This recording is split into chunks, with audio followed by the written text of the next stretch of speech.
Good morning. I'm joined here today by Stuart Reid, and together we're going to give you a good overview of everything we're doing in London to really deliver on our goal of Vision Zero, a healthier, safer city, which together will be really important in ensuring London's future success as we move out of the pandemic.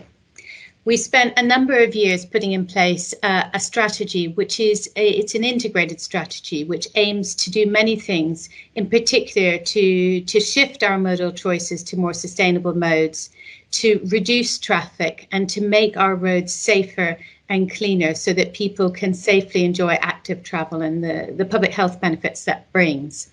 And this morning, I just wanted to touch on a few of the key policies that we've put in place and some of the lessons we've learned along the way. In particular, our activity on making lorries safer through our direct vision standard, to clean up London's toxic air through our air quality initiatives. And then I'll hand to Stuart, who will take you through some of the really innovative work we've done on the journey to make our roads safer and to reach our goal of Vision Zero, where no one is killed or injured on the road network. So first of all, let's look at the direct vision standard. If we take the goal, and it's one that I hold really dear, about making sure that in future people can walk and cycle safely on our network, then we have to really understand where the danger comes from. And it comes from motorized vehicles. And our analysis in particular had shown that heavy vehicles were disproportionately involved in serious injuries in London, particularly with the number of cyclists who were killed. And, you know, this work started several years ago, where we undertook very detailed analysis to try to understand what was it about those vehicles and what was it about those collisions that we might address to remove that risk and to eliminate the danger that these large vehicles, many of whom we need on our roads to ensure that we thrive and have an economy that can function. How could we address that safety issue? So the direct vision standard was born out of a process of technical work to identify how lorries could be redesigned more safely to increase the visibility and to reduce the chances that both pedestrians and cyclists would not be seen and would be therefore in danger from the vehicles themselves. It also includes a number of other safety measures to reduce the likelihood of serious collisions occurring. Now, we worked through the various stages of this, but we reached the really key date at the beginning of March this year, 2021, where the actual scheme went live. We'd actually pushed back the enforcement date by a number of months to give operators a bit more time in light of the pandemic to adjust to this. But the scheme is now live and is having real impacts on our road network. I'll just touch on some of the key features just so people really understand what is involved in the direct vision standard. It's a progressive star rating system which will tighten over time and require successively more stringent measures. But currently, compliant vehicles must meet a minimum, what we call DVS, direct vision standard, star rating of 1 star, unless they're exempt from the scheme. And vehicles that don't meet the star rating have to have at least other measures fitted, such as Class 5 mirrors, Class 6 mirrors to the front of the vehicle, of course, side under protection to both sides, and sensor systems, and a range of other measures to ensure that there is a minimum safety standard. Now, this is not forgetting that we originally had the Safer Lorry scheme introduced a number of years ago, but this takes it that much further and will progressively strengthen over coming years to make a very clear roadmap ahead for the freight industry operating in London to ensure that they really know that they have to have the safest and best vehicles to reduce those danger to our to the people living, working and enjoying our streets. Of course, it's had its challenges, and it's had its challenges for the vehicle manufacturers and the operators themselves. So we've worked really closely with them over a number of years to bring them on board in terms of the objectives of the project, why it's so important, and many of them are, you know, absolutely passionate about getting the right outcomes from this too. We've conducted a major marketing campaign and stakeholder communications 6 months in, before we even went live, to make sure there was very wide awareness of this. And when we went live on the 1st of March this year, we had already issued over 98,000 permits. That means that we expect that there's around 150,000 vehicles, heavy goods vehicles, entering every day. We can tell this from our ANPR cameras, but you can see then that we'd already reached a number of these vehicles, a very large proportion, before the scheme went live, which is exactly what we want, because we want compliance. We don't want to just be catching people out.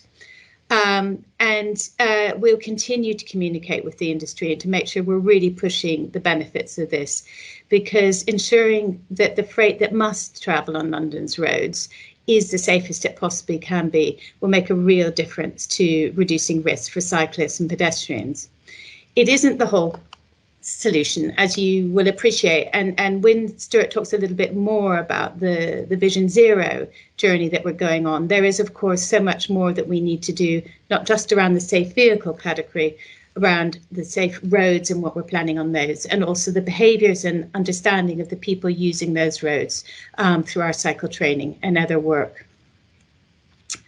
If I turn to another key theme that is very much linked with this, in terms of our overall approach to really making London a livable city, it's under the auspices of our healthier streets. We are aiming not only that these are safer, but also that the air quality that we breathe on these streets is cleaner. Now, we know when we look at road transport in London that it has had a major impact on people's health and on the quality of the air. And around half of the nitrous oxides pollution we're seeing in London comes from road transport. And it has been very much a priority of the current mayor, Sadiq Khan, in terms of transforming that and reducing air pollution.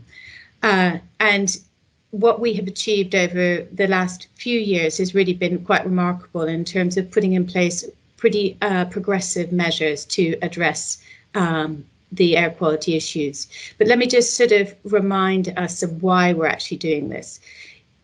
London's air quality was identified as being responsible in thousands of people's earlier deaths than we would expect, and that is due directly to the air quality issues arising. And even with the standards that we're putting in place now, we believe we will need to go further to address the World Health Organization recommendations around small particulate matters.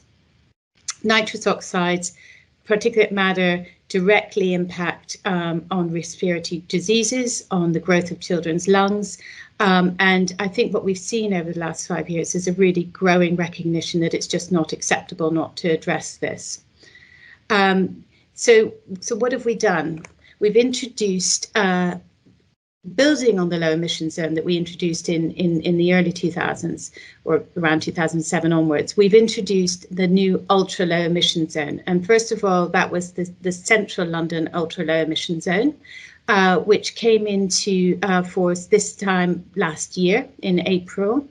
And it has had a really significant impact in terms of reducing nitrous oxides. So if we look at the journey that we've gone on since 2016, when we first announced that we were doing these kind of measures, the number of Londoners living in areas exceeding the legal limit for nitrous oxides fell from 2 million in 2019 to 2 million in 2016, excuse me, to 119,000 in 2019. So it's a reduction of 94%. And the number of state primary and secondary schools in areas exceeding the legal limits fell from 450 in 2016 to 14 in 2019. Now, that's still not quite far enough, but it is really good progress. And it's why we are now also planning the introduction of the ultra low emission zone across an extended zone that reaches out to the north-south circular. This is an area that's 18 times the size of the central London zone, and will bring into it large areas where actually people live and as well as go to school. So it'll have really significant further benefits in terms of people's health. What it actually means in practice is it's a requirement for people to have cleaner vehicles and to drive cleaner vehicles. So that means that in particular for diesel vehicles, the requirement is to have a Euro 6 vehicle. And that is has been progressively being implemented over that period as people have known that the scheme is coming into force. Beyond this, we've also introduced these standards for larger vehicles right across the whole of London, and that also came into force at the beginning of March this year.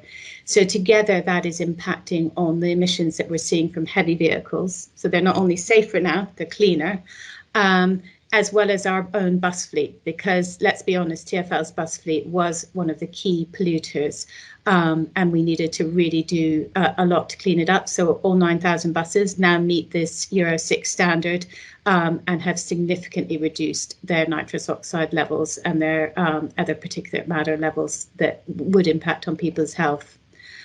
I think together what we've tried to say in introducing these policies to communities in London is these aren't one-off policies. It's an integrated approach about building a cleaner, safer and healthier city, and that we can't just take one measure in isolation.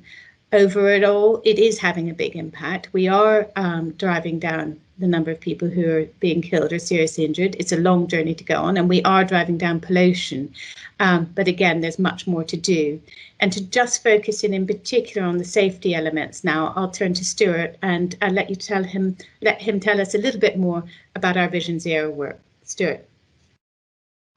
Great, thank you very much, Lily, and good morning, everybody. So our road safety strategy is summarised under the Vision Zero heading. And for us, Vision Zero is very much at the heart of the Mayor's transport strategy. It's the keystone. We recognise that people won't travel in the sort of active and sustainable ways that we would wish to enable if they don't feel safe to do so. So for us, it's indivisible with the wider Healthy Streets approach. And it really reflects a fundamental belief that no death or serious injury on London's roads or wider transport network should be acceptable or regarded as inevitable. And to drive progress towards that principle, we have a target to eliminate deaths and serious injuries by 2041 and a series of intermediate targets, first of which is by 2022, we're aiming for a 65% reduction in the number of people killed or seriously injured. And that's compared to a baseline of the average of the years 2005 to 2009.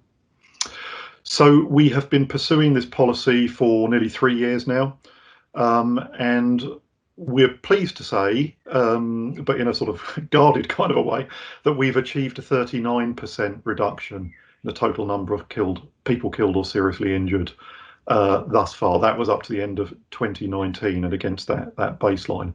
But also recognising that progress has slowed and this remains a continuous challenge, and we in some ways are running to stand still on road safety.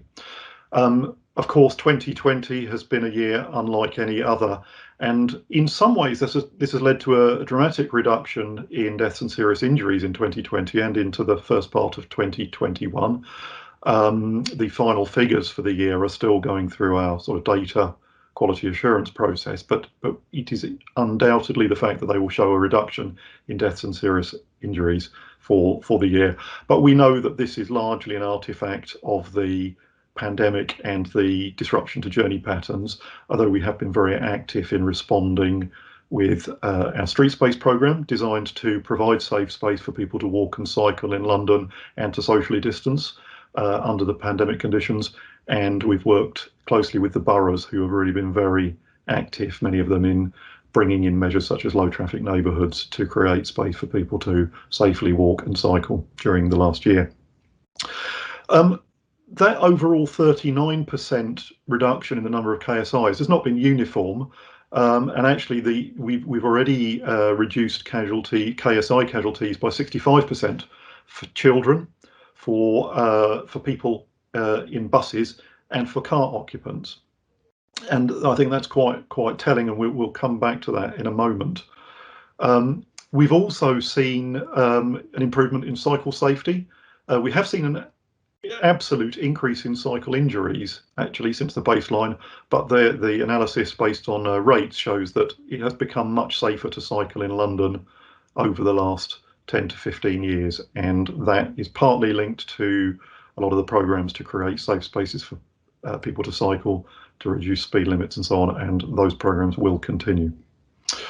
So we have a relatively good track record over the last few years in driving down road casualties, but notwithstanding that, at the end of 2019 we looked back on a year in which 3,900 people had been killed or seriously injured in that year alone, and clearly that's not just a number. Every one of those people is an individual with families, with friends, with colleagues, who live in communities who are affected and traumatized by that event and by the road risk that it represents. So we're absolutely not prepared to accept that sort of attrition, that those numbers are something that we should accept as the price that some people have to pay for everybody else's mobility. And collectively, we're looking to increase our effort to tackle road risk. And the way we're doing this is in accordance with the principle of the safe system, recognizing that the system is designed, it's managed by us and other public authorities, and therefore it's incumbent on us to create a system in which people can travel safely. And many of you will be familiar with the safe systems approach of safe streets, safe speeds, safe behaviours, safe vehicles, and post-collision response. And that's the framework that we use to guide our activity.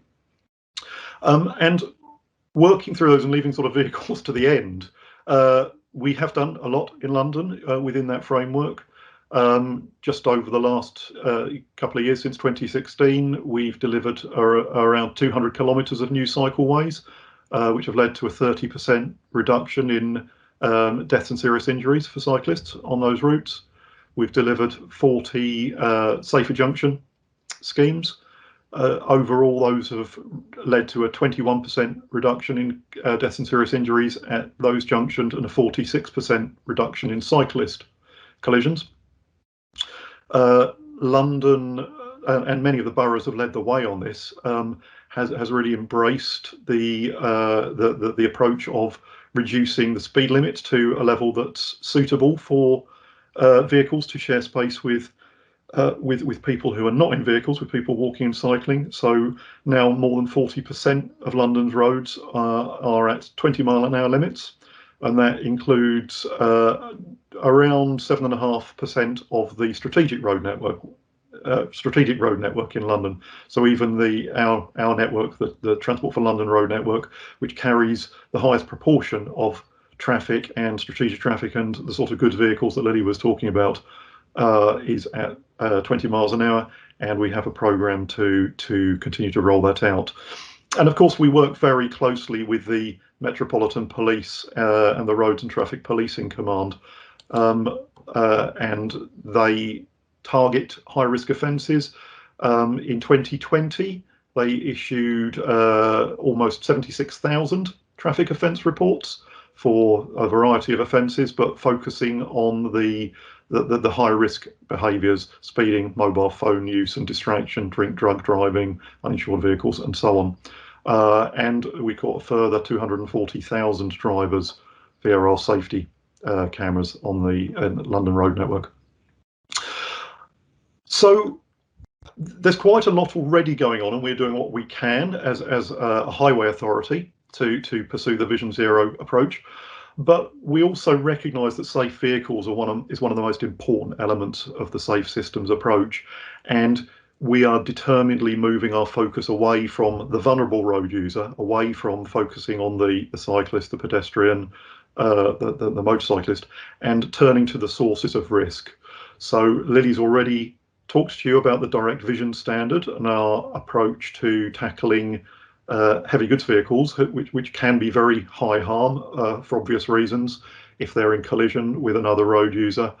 We have adopted a whole program of bus safety improvement that contains behavioural elements, it contains marketing elements, it contains driver training elements, but it also includes the bus safety standard, which is a series of requirements and a roadmap over time whereby those requirements will tighten, which requires the buses that, after all, operate with our roundel on the side and operate under our patronage on London's roads, to be as safe as they possibly can be. And you're going to hear a lot more about that in the next session, so I won't dwell on that.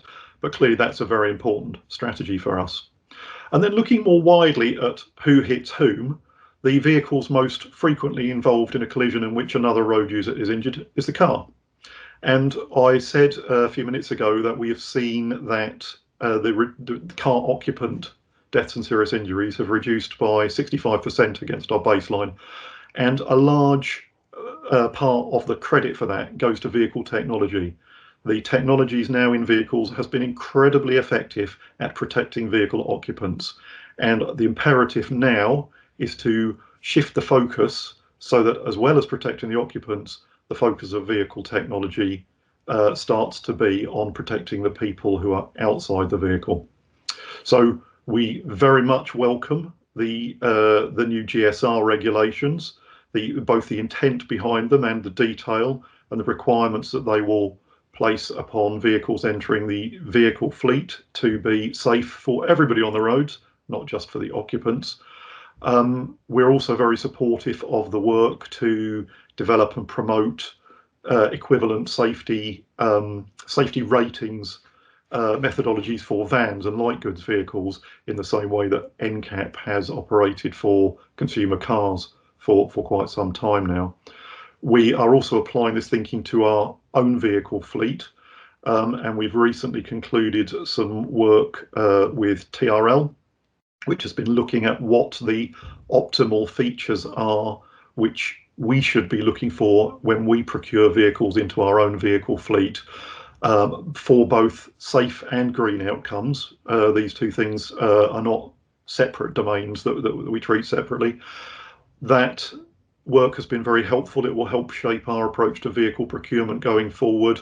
We are going to look at how we might work with other large fleet operators to try and embed that thinking into the way they procure cars and light vans as well. So I think there's a lot that we can do, both as an agency and as a buyer in the market and as a regulatory authority. Of course, new challenges are upon us continuously. To name but two, obviously driver assistance technologies, the much talked about self-driving car and so on. You know, we are engaging with people who are testing these types of technologies in London to ensure that they proceed with our support and proceed with a clear understanding of the need to put safety first and above all things, and to understand how to operate in an urban environment. Similarly, new forms of mobility, micro-mobility, will also create new challenges for us.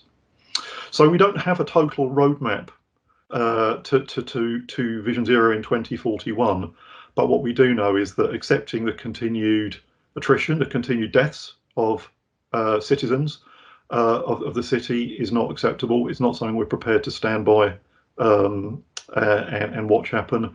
We know that vehicle technology can be incredibly effective. We know that it can be incredibly powerful at protecting people, and levering it into the marketplace, levering it into the London fleet, has to be a key strategy for ourselves and for every agency and organisation committed to safer roads.